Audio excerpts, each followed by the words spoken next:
Today on the Conscious Fertility podcast, I have Dr. Julia Mossbridge, and she's an affiliate professor in the Department of Biophysics and Physics at the University of San Diego. She's also a fellow at the Institute of Noetic Sciences, principal consultant for the Blue Sky Task Force at the California Institute for Integral Studies. She is the co-founder of the Institute for Love and Time. I don't know what this is about, but that got me really curious, by the way, Julia. And she's also the founder of the Mossbridge Institute and an author and co-author of multiple books and scientific articles that relate to time travel, artificial intelligence, and not surprisingly, unconditional love. Her PhD is in communication sciences and disorders. Her MA is in neuroscience, and she was awarded her BA in neuroscience with the highest of honors. So Julia, welcome to the Conscious Fertility podcast. I think I want to start with, just for our audience. Our audience is here because they've heard something about consciousness work and how it can help with their reproductive health. But I thought even before we go there, I need you to kind of describe a little bit about your background, what these institutes are, like the Noetic Sciences, the California Institute for Integral Studies, Institute for Love and Time. And I don't know how, but I think somewhere we're going to just kind of find our way and show how this all helps people have a feel whole and complete, and how this can possibly help with their journey of growing their families. Wow. Okay. Yeah. So it's true. I specialize in working with organizations that when you hear the name, you go, what? Yeah, exactly. What? What are they doing? That's always, I guess, been my personality. I'm very scientific, but And we like that because there's so much out there and almost fluff around consciousness and time travel and mediumship. And what I saw when I met you and seen the books and the articles, you bring rigor to this, like science to this. So can you just briefly, like the Noetic Sciences, what's that about your role, the California Institute for Integral Studies, and then your institute, the Mossbridge Institute, and the Institute for Love and Time. Can you kind of just give us a little intro of what those are, and then we'll see where this takes us? Yeah, totally. So the but was, when I said I'm very scientific, but a lot of people are trained through how we are taught science to believe that anyone who's studying anything other than sort of the physical world as we decide it is not being scientific. So I am very scientific in the sense of using the scientific method. And what I am applying the scientific method to, and this is sort of the touchstone for all of the organizations I work with, what I'm applying the scientific method to is the inner space, is the human potential and the powers that we have that are underexplored because they're considered potentially false, fake, taboo, or wrong. And so I'm all over that.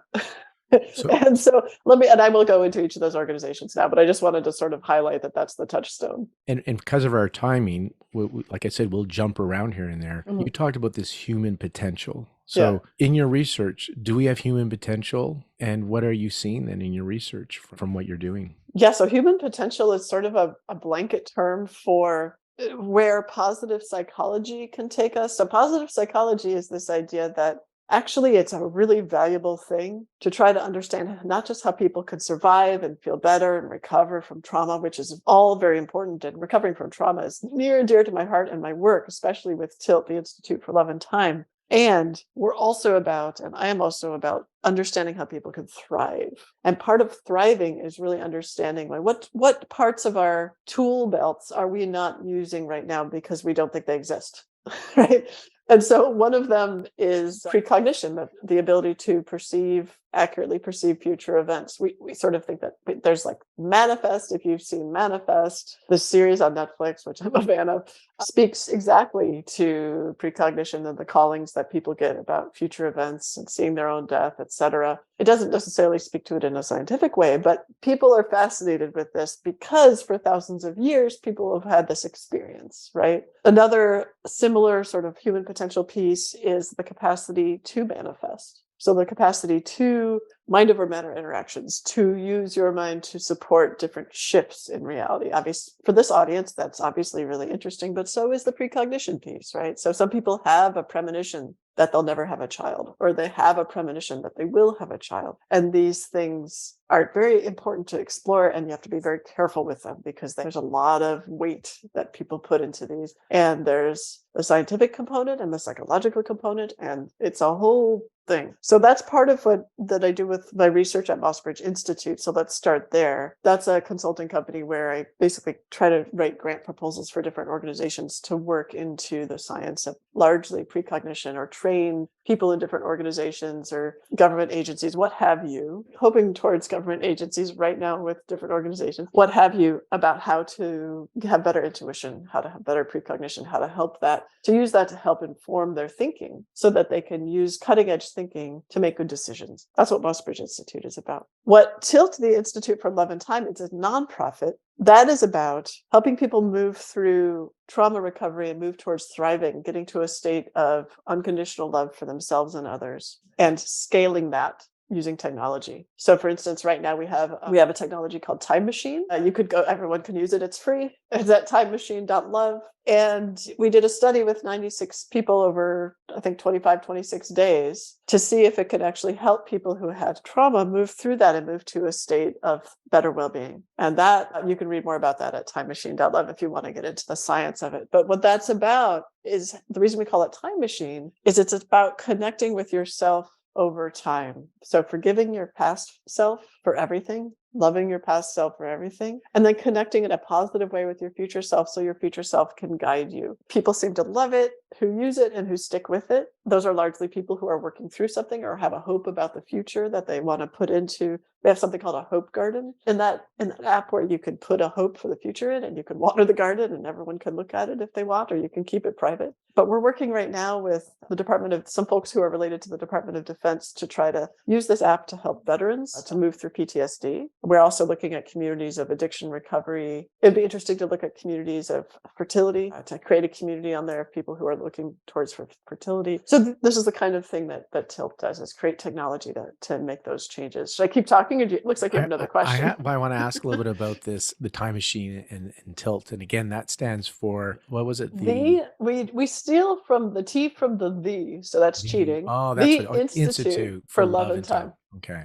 Tilt. Well, because you brought up trauma, and so many of the women that I have worked with, talked with, they start to call their journey like, I have fertility stress or fertility trauma. So whether it's a cycle where you get your period and you're not pregnant, a failed IVF cycle, or a miscarriage, right? Or even further down trauma, stillborn. And so there's a lot of trauma from the fertility journey. And then a lot of them discover that they have trauma from childhood, earlier ages as well. And it seems now, at the time of us recording this, there's just so many talks and books out there on trauma. Like Gabor Mate just released his book, The Myth of Normal. And we often you talk about manifestation. Some people talk about baby manifestation. They want to bring in this baby. And you talked about the premonition. I'll have or I'll not. And this can be heavy, so you got to be careful or pay attention to that. And I like this idea of this time machine where you're taking up a relationship with your past, forgiving your past. Because when we have this stress or this trauma in the body, it's held in the cells, I see it as it creates resistance in the body. And when you have resistance, we call it qi stagnation in Chinese medicine, you have a lack of flow and receptivity of allowing, which I imagine prevents manifestation. That's just me thinking about it, but you're doing research on it. So I kind of wanted you to talk a little bit more about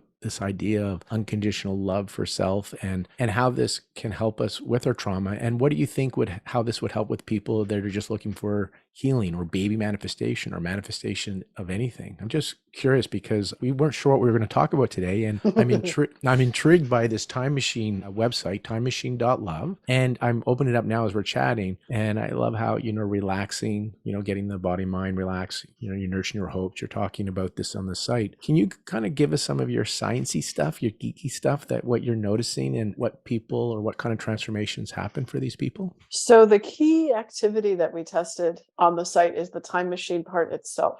And why that's even called Time Machine is because the actual activity of that Time Machine part of the Time Machine app is simple. So you're given a prompt. You can choose to work on your past, present, future, random location and time, or no prompt. But most people like to choose a prompt. You're given a prompt to answer a question verbally, out loud, using your voice, and to speak into your phone. I'm doing this because I'm usually using a phone, but you can do it on a computer. It's a website. And you have 1 minute to address it, and then you save it, and it sends it off into time. And then the next day you get a notification saying, hey, you got a message from your time machine. And 100% of people, as far as I can tell, don't remember what they said the previous day. They think they're going to remember and they think it's silly. And then when they get the message in their email box, they're like, what? What did I say? And that's part of it. And so there's this thing that we do in life, and this is going to get super profound really quickly, but I think this gets to the nugget of the answer to your question. There's a thing that we do in life where we say, I existed yesterday. Of course I existed yesterday. Of course I existed last week. I have memories from it. I have a picture that I took, or 7 pictures I took and put on Instagram or whatever, but we don't actually believe it in some kind of a core way. And so there's a feeling of like always trying to get everything all at once because now is the only moment that matters. So that's a very difficult feeling compared to recognizing I have an entire lifetime. That is all me. I can think back to when I was 3 and I get to have that. I can imagine, when I'm 60 and I get to have that. And that this is all me. Like it's actually an expanse of time. It's long. And that I exist through all of it. From my birth to my death, I exist through all of it. And it's all me. And the response that people have when they hear their own voice, which is very different than writing something down, because the voice is the center of the body. You use all the muscles from your crotch all the way up to your jaw, and the crotch and the jaw are super involved in the whole fertility process, right? All the way up the body. That's the core of who you are. So when you hear your voice, you can hear, oh God, I sound so stressed. Oh, I hate my voice, people say the first few times they listen. I sound so stressed. Oh, I wish I wouldn't talk like that. Oh, I didn't know what I was going to say. The criticism of your own body is profound. And so the first stage of this is working through that criticism and learning. So we just give them a simple prompt every time they come back to listen. And it says, see if you can love yourself when you listen. That's the only prompt we give. Because what happens is when people finally get to the point, and sometimes it doesn't take very long, and sometimes it takes a couple of weeks, get to the point where they love themselves, that's where the action happens. In terms of the sciencey part of this, the reason we know that is because we looked at the changes of what's called a balanced time perspective. So a balanced time perspective is necessary for well-being, just overall. A balanced time perspective is being able to look into the past and say, you know what? I was doing the best I could. Some things were hard. Some things were nice. And now I'm in the present. To being able to take advantage of opportunities in the present moment. So you're not like off somewhere else. And having reasonable plans for the future that aren't so crazy that they're basically delusional, but at the same time aren't so poverty mindset that they're depressing. Right. So having positive plans and reasonable plans for the future, that's a balanced time perspective. It's a key indicator of well-being. And what we notice is that, what we found is that people improve their time perspective as they use this over the 26 days. But we kind of knew that would happen because of the literature. But what we didn't know is that what would mitigate that, what would actually cause the shift in well-being as a result of the shift in time perspective is unconditional love. So to the extent that they were able to have more feelings of unconditional love, that's what drove the change in well-being from the shift in time perspective. So I'm drawing this in my mind because there's this scientific term called a mediation analysis, and you illustrate it in a triangle. And so at the top of the triangle is unconditional love because that's the causal agent. On the left side of the triangle, the sort of starting place is your balanced time perspective. And on the right side, the end point is this feeling of improved overall well-being. And so this is it's a powerful indication of the value of unconditional love as sort of an actor, as not just a feeling people are having, not a response to something, but as an actor in the dynamics of well-being. And so that's the piece that was powerful to me. And this unconditional love is towards self. Let's talk about what unconditional love is. Yes. So, because I'm talking about how awesome it is, but yeah. right. I want some of this. Yeah. Well, it is the one thing that everyone wants. And if everyone had it, then there would be a lot less advertising dollars. Right. Honestly, right. Seriously, like it destroys the economy in terms of people wanting things.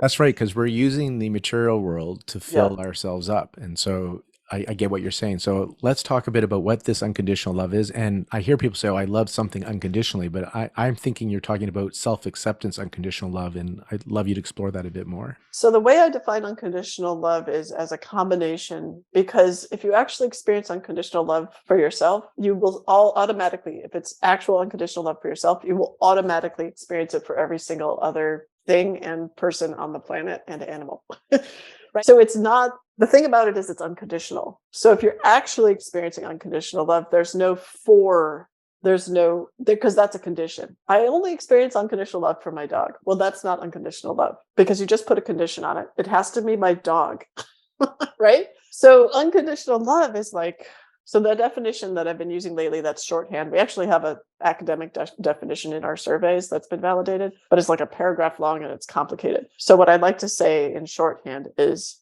it is love for everything as it is without the need for anything to change. Everything. So what that means is it's love for the fact that you can't have a child right now, or the fact that you've had many miscarriages, or the fact that you still hope to have a child, or the fact that you're in an argument with your partner, or the fact that things are going horribly at work. All of these things, love for all of it. So it's a profound shaper of attitude. So I have so many questions around this because in the conscious fertility work, we talk about accepting what is, loving what is, surrendering to what is. And we don't mean that you're resigned to it because people are going to say, no, I'm not going to love not having a child. I want a child. And so, but there's that part of just, this is what is. Byron Katie, loving what is, always talks about like loving what is. It's not the situation that causes stress. It's your thinking about it. What you're saying, this unconditional love, being able to surrender and accept this is what is my experience now and being okay with it, sounds wonderful and beautiful. The question I have is, do you have tools to help people get to that place? Because it's, yes, I'd like to be okay with everything, right? So what it's not just okay. Well, I mean, I want to be in love with it. Yes, love it. It's great. It's perfect. So because that sounds like pie in the sky, like that's like heads in the clouds to me. I hear you. And it sounds enlightened, like nirvana, which I think we all want. No matter what's happening in the world, there's a war happening here, or there's a pandemic here, or somebody's doing something you don't agree with. How can you be in love with that? So can you share a bit? Because it sounds like you're fully awake and conscious, enlightened. The way you're describing that is how which I would love to experience. So I'm all ears. Okay, so let's back off a second from nirvana and say that this is, people have, and it's very rare, but it's possible. And people are studying how to get more people there. And I'm one of those people. You can be I'm not one of the people who are in this state all the time. I'm one of the people who are studying how to get in this state all the time. But you can be in this state all the time. But it does plenty of good just to periodically feel this state. You see what I'm saying? Like that's what I was measuring when I was saying that this shifts well-being is just, are you in the state right now? To what extent have you been in this state over the last couple of days? This kind of thing. And I get that because you're awake and you're unawake or conscious or unconscious. And even through my work, that's my experience there. And with the tools, you don't go unconscious as long and you recognize it better and the suffering is less and you're just able to get there. Yeah, that's right. I'm curious of what kind of tools have you found to be helpful to help people kind of get out of the story and into that present moment where they are unconditionally in love with that moment? Well, so just notice your language, right? There's this thing about like get out of the story. Well, actually, you can love the story. So like even that. So we have this language in the human potential and consciousness movement that is slightly sort of subtly critical of the ego, of our shadow self, of not being able to manifest whatever you want. You see, these are things we sort of reject because you're not advanced enough. You're not conscious enough. I call BS. This is how it works at being a human being.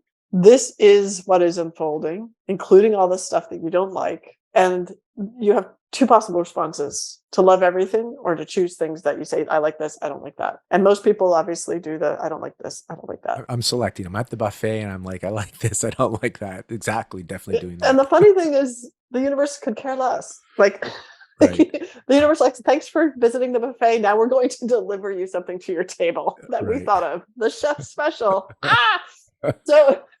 So it's different, right? Like that's everyone's experience is that it's different than that. So at least everyone I know, and even the great teachers say this, right? So how to get people there? So one piece is to break down cognitively. There's two approaches that kind of go simultaneously. So one is to break down cognitively the resistance to unconditional love. That includes some of the things you just mentioned, like, well, how could you unconditionally love a war? How could you unconditionally love a rapist or a pedophile, right? Like breaking that down cognitively, what it really means and explaining what it really means, and that it's not the same as saying, hey, I approve of your pedophilic behavior. It is not that, right?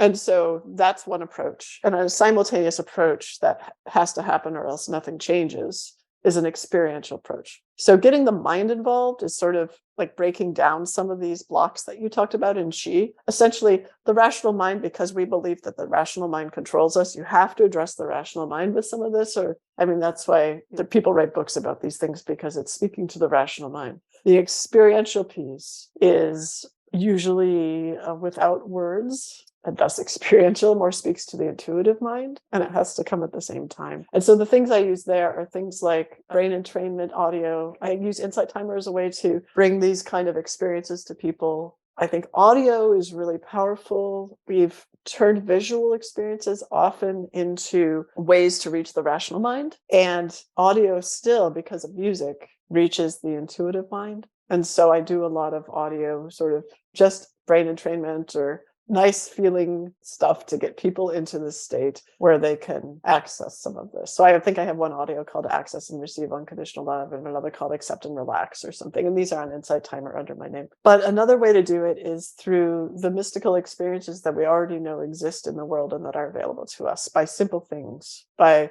prayer, meditation, gratitude. I mean, these are simple things that forever, eventually, we know get people into this space if you keep doing them. And there's some studies we'll talk about all these three, like gratitude. There's studies on how the brain changes from gratitude. Totally. I mean, it's amazing to me that we already know how to get people into this state, and it's not a matter of the lack of knowledge. It's the matter of people doing it. And I think we should talk a little bit about what is the resistance to getting there, because that's really the issue. This is not rocket science. If you pray out loud every day for 15 minutes for, the rest of your life, you're going to have much more experiences of unconditional love. Same with meditate. Same with gratitude writing. We know this. And I've heard for prayer, they call it the right way to pray, but they did it in a silly way. They don't mean to be like it's the right way to pray, but prayer is about actually thanking as if you already have it. So it seems like it sounds like gratitude as well. So sometimes gratitude, you're thinking about what you can be grateful for, like, so what's happened already? And it was termed that prayer is being grateful for what you're expecting to come as if you already have it. You could. Sometimes that works for people. I feel like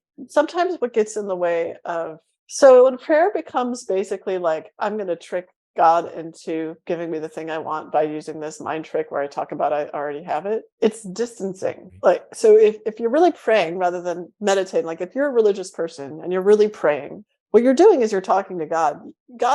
So I'm a religious person. I believe God knows my heart. It's not like this is anything I'm saying is news to God, and I'm not going to be able to trick God, right? So like if I'm praying, it's going to be like, God, I'm really frustrated today because so-and-so did this. It pissed me off, but whatever. What do you think is good? And then you're just like, have a conversation. It's not like if you're religious, for most religious people who are actually have a relationship with God, God knows more than anyone what's up with you. So you're expressing whatever is going on for you just out loud. And that's what prayer is about. But if you're really working on manifestation or intention, getting your intention in the world, and you're not a religious person or you don't have a relationship with God, then make it, then you can always just write in a journal or say out loud, hey, universe, or whatever, like however you do it. Yeah, I'm acting as if I have this. The problem is that people feel like they get made wrong for it not working out. Like, oh, well, I'm doing all the intentions and I'm doing this and I really want it and da-da-da-da-da.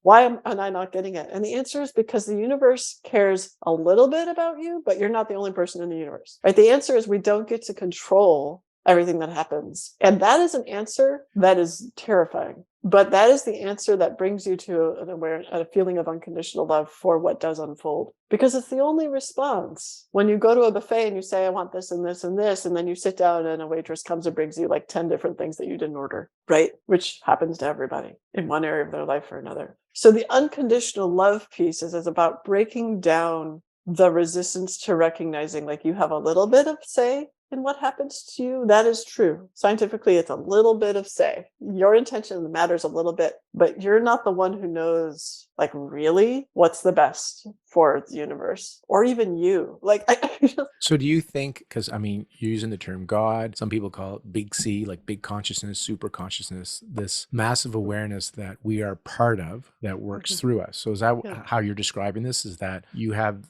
an ego part of you and you're looking to manifest? There's an ego part of you, but there's another part of you that's really aware of the bigger picture and you are part of that You are part of the tool to manifest that, but your ego may not necessarily know what's best for the bigger picture. I'm trying to paraphrase what I think I'm hearing you say. Yeah. Well, so it's like when we identify ourselves with our egos, we're like the small us. That's the small us. So Wayne Lickerman, who's a wonderful teacher about this concept, which no one will ever go from your podcast and go watch him because everyone hates what he says, because he basically says, sorry, you don't have any control.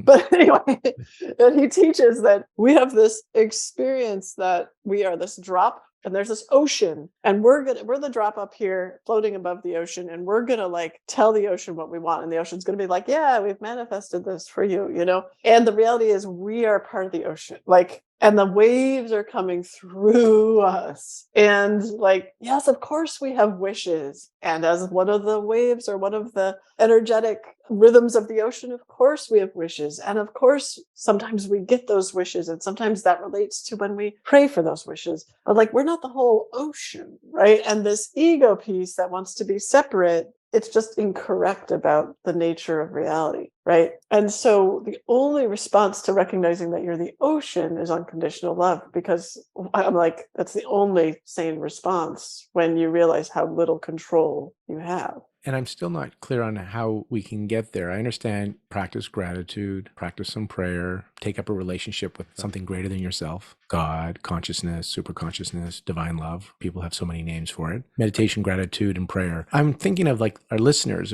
and so they want this, have a child so badly. And my dream is through conscious work that they get to a place, you're calling it unconditional love, they get to this place of awareness, of consciousness, of presence, where they're whole and complete, whether they have no child or have a child. Either way, they're at peace through conscious work. Because if you're not there, like anybody listening nobody wants to give up their desire. And I never invite anybody to give up their desire, because you can't stop wanting what you want. You didn't choose to want what you want. That's a way of moving through you. Yeah, that's right. And there's a reason why you have that desire. And so how would you help somebody that's looking for that peace? Because if somebody says, yeah, you don't got much to say, you're just a drop, it's nice that you have a desire, but good luck to you. I know, but that's not what I'm saying. What Okay. I'm saying is it's the human condition. It's the human condition. So it's tell the me human condition, and I love the human condition, and you can get to a place where you love the human condition. And how do you get there is a journey that each person, so it's sort of like this thing where there's no good answer, because for some person, they're going to wake up one morning and they're just going to have that experience, and then 5 minutes later they'll be like, what happened? And then later in the day they'll be like, wait, I had that experience again. For another person, it'll be 20 years and they won't have that experience, right? And for one person, it's that they went to a kid's play and they saw the beauty in all of us, even the kid who peed his pants. And then for another person, it's because, oh, well, I'll tell you a story. I went to Jerusalem for the first time. I'm Jewish. I went to Jerusalem and I was standing at the Western Wall, and it was Rosh Hashanah. So it's this holiday. It's a very holy day. And I'm standing at the Western Wall and I put my hands up on it, as one does, I learned by watching other people, to connect with it. I pulled my hat over my eyes and I just burst into tears, because it came upon me without any control, this experience of unconditional love from the wall. Right. It sounds insane, but it's a mystical experience that I had no control over, and it changed my life, right? My experience was literally the Hebrew words that came into my mind, actually totally, I just realized appropriate for this podcast, were the words that mean the wall of the womb, the wall of the womb. Like this wall is like the wall of the womb of humanity. Like this wall is the wall of the womb of consciousness, of love. And there's no way, when you have experiences like this that take you over, there's no way to feel otherwise. You also don't have control. That's what I'm saying. You also don't have control over the feeling of unconditional love. Right. And so I get that you want people to be able to get there, and they want to be able to get there. And so the practices that I suggest are things like from my book, The Calling. The first 3 weeks of practices or 4 weeks of practices are probably pretty good for this. And also the practice using the Hope Garden in the timemachine.love app. But it's the sort of naming the desire and loving the desire itself. So I get that there's this thinking that you should never say, I want this, because it programs the universe to say that you're going to want it forever and you're never going to have it. And I've heard all that. I also call BS on that. I think the universe is smarter than that. Yeah. The universe knows that you want something and that you don't have it, and you're suffering because you don't have the thing that you want. The universe is the one that gave you the desire to have the thing in the first place. It knows that you want the thing. And so I think what's really important is to be really clear about loving the desire. So it's like I do this practice. I suggest this practice in the book, The Calling, called the yes practice, where you meditate. And often when we meditate, we say no to things like, oh, that's just a thought. I'm going to push it to the side. I'm going to focus on my breath or focus on my mantra or focus on compassion. This is the opposite. This is, oh, I'm thinking about my cat. All right. Hi, cat. I say yes to you. Oh, I'm now frustrated because I'm not thinking about my cat. Oh, hi, frustration. I say yes to you. Oh, I'm really want to have a child and it's really bothering me and it makes me cry. I say yes to that. Hello. And you just keep saying yes to what's true rather than trying to push away what's true and make something else be true. And even if you can't do that, you say yes to that, right? So just truly observing everything that passes by with not just observing it, saying yes to it. Like, so you have a thought of an evil thought about someone because you feel like they're horrible, right? Like our minds have these weird thoughts, right? So you say yes to it. You're not saying, yes, I'm going to kill that person. You're not saying yes to a behavior. You're saying, yes, I had that thought. I just had that thought. Now I'm letting it go. Here's the next thing. Yes. So actually, we have this part of the cognitive component that I have to work with people on this is that we believe that if we let ourselves have certain thoughts, that this will have negative consequences, where it's sort of like the opposite. So many people have intrusive thoughts who have anxiety disorders. And so they'll have these thoughts that come up and they're, oh no, it's, I'm imagining I'm stabbing myself in the stomach with a knife or whatever the intrusive thought is, right? What we know works with intrusive thoughts is going, oh, so you have an intrusive thought of stabbing yourself in the stomach with a knife. Yep, you're having that thought. Your brain is miswired in some kind of way that it's making you have that thought. So, okay, there it is. Isn't that cute? You're not going to stab yourself in the stomach with a knife, of course, but you had that thought. Now it goes. So you just dismiss it like, it's misfiring of my brain. Like, it's fine. That's how I'm built. That works way better than like, oh no, intrusive thoughts. Push it down with cancel clear. Right. What you resist persists, right? When you do that. In this way, you're not giving it energy because you're just allowing it to pass by. It's not just allowing. So this is the difference. It's not just accepting, allowing, it's loving. It's like recognizing. And what do I mean by that? It's recognizing that you have the power to love, even the parts of you that you're worried about or that are concerning to you. There's a part of you that's really okay. There's a part of you that's really okay. And it's not your ego, but your ego is a part that gets to be loved like a little kid that wants a lot of things, right? And needs a lot of things and asks for a lot of things and thinks it's in charge. And that gets to be loved too. But there's this bigger part that does the loving. So it's learning to identify with sort of the parent. It's like the ultimate loving parent that, of course, none of us ever had because 74% of it have been traumatized, which is why there's so many books about trauma. It's this loving parent who has absolute capacity to recognize, like, my child is developing. My child is in a development process. And the ego is like the child. So how do you elicit this love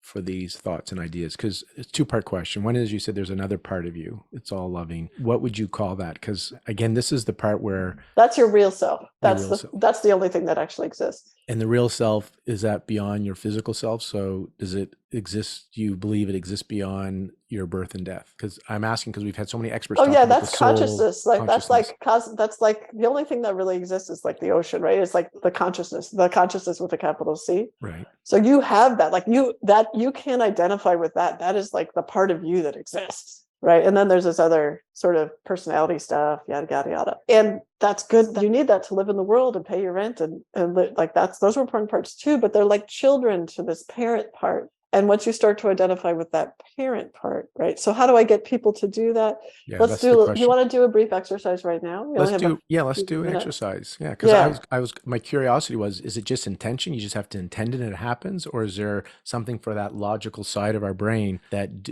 you have a practice to help elicit that love for that ego self or for that intrusive thought? Yeah, nothing for the logical side of the brain, just except for explanation of this is what has to happen. But the logical side of the brain doesn't have a lot of power. Okay. So the logical side of the brain is very tied to ego. Right. It doesn't have a lot of power to change how you actually think. It thinks it does. So, you just have to like let it know, like, this is what we're doing, and then you have to do things. So let's do something for the other part. Um, Now, is this like a meditation? Should we put a little quick disclaimer if you're driving or somewhere, do this later? Are we closing our eyes or etc.? yeah, we're going to do a little meditation, Right. and it's going to be a very short version of something I have on Insight Timer. On Insight Timer, I think it's called Access and Receive Unconditional Love. For our listeners, I just want to say that if you're in a place where it's not appropriate to close your eyes, like you're driving your car or you need to be alert, do not close your eyes. Save this for another time. I just wanted to put that out there. Yeah, we'll see you soon Yeah, we'll see you when soon. you hit the play button after Yeah. you're at a safe place. I'm, Okay. I'm ready to go through this experience. So thank you for offering this. Totally. So you can keep your eyes open or closed. I would suggest uncrossing your arms and your legs because generally things are more open when your arms and legs are uncrossed. Yeah, it's a little vulnerable, but it's also helpful. So don't worry about the depth of your breath, but take a slow breath. So I'm going to count a slow breath. So let's do an inhale. 1, 2, 3, 4, and a hold. 1, 2, 3, 4, and an exhale. 1, 2, 3, 4, and a hold. 1, 2, 3, 4. Inhale. 1, 2, 3, 4. Hold. 1, 2, 3, 4. Exhale. 1, 2, 3, 4. Hold. 1, 2, 3, 4. Okay, so now we'll go back to that, but you can breathe normally. And above your head, imagine a golden, glittery, glowing ball of light, as big or as small as you want to make it. And that light represents and is, in your mind's eye, unconditional love that's made by the universe just for you. Literally with all of your physical, emotional, and spiritual needs taken into account. There's unconditional love in that ball that's just for you. So what we're going to do is put some holes in the ball to make it like a shower head, and it's going to rain down on top of your head and your shoulders. And you could do that now.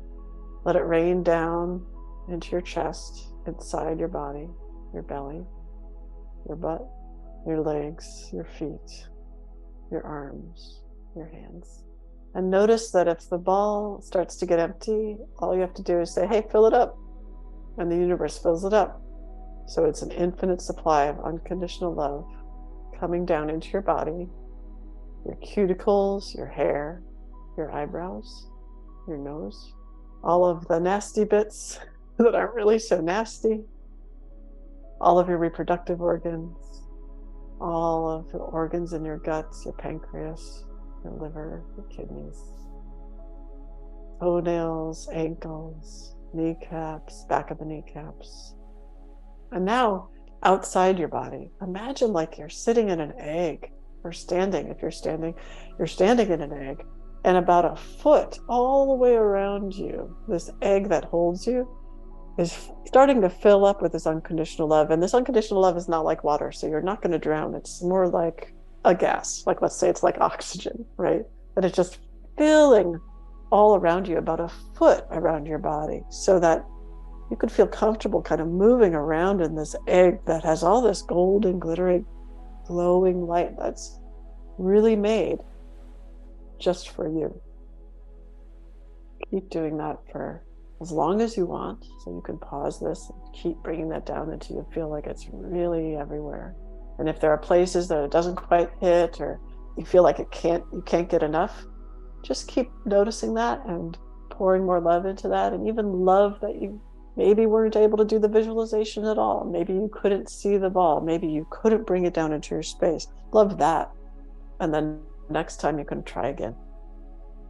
And love yourself for trying. And when you're all done, go ahead and open your eyes and go about your day. Thank you for that guided meditation. That was fun. Thank you. Yeah, that was fun. Were you able to see that and feel that? Yeah, I was able to, I visualized well, and the mind would go and then I'd come back to it. So, and being aware that something, part of me was hearing it all along, anyhow, even when I drifted a little bit. That's right. The drifting, I mean, we know that this is how attention works. It works in waves. So we know that you go in and out of attention, but there's some part of you that hears it all. And so I wanted to ask you this question now that I've had this experience with your meditation as well. Having so many experts talk about consciousness, the common thing is these like guided meditations, loving what is, and there's just practices. So meditation, guided meditation, breathing, it just seems that's the way, one of the paths to get to this place of unconditional love. And so just checking with you, that's this, because people are like, what do I need to do? Everybody's saying it: prayer, gratitude, meditation, right? Make time for yourself, right? And they're right.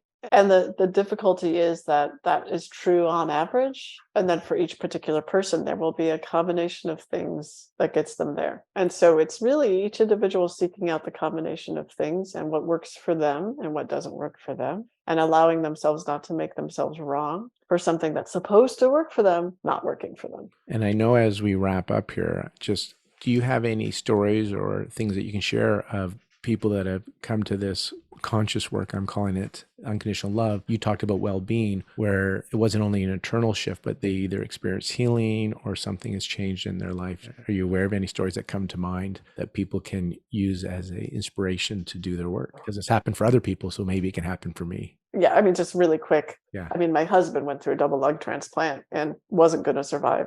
His doctors called him the save of the century. And it's because he got in touch. I mean, what I believe is that it's because he got in touch. What he said between breaths was, I just realized I'm the flame, I'm not the candle. So because he got in touch with his identity as what is really real, which is this unconditional love, it got him through. He was able to observe the whole thing and to love the whole thing and get to the other side. And now he's been post lung transplant for 9 years. So that's an example. And I've heard many examples as we wrap up here where when people come to this place, as you said, they were the flame, not the candle, that they had this massive biological upgrade. Like they had a spontaneous healing or they defied what we understand from Western medicine, Western science. It happens to some people and some people die. So, I mean, like, I think we got to be clear that die with dignity, die with peace. Die with love. We'll die with love, right? Yeah. Because we don't live for physically forever in the body, right?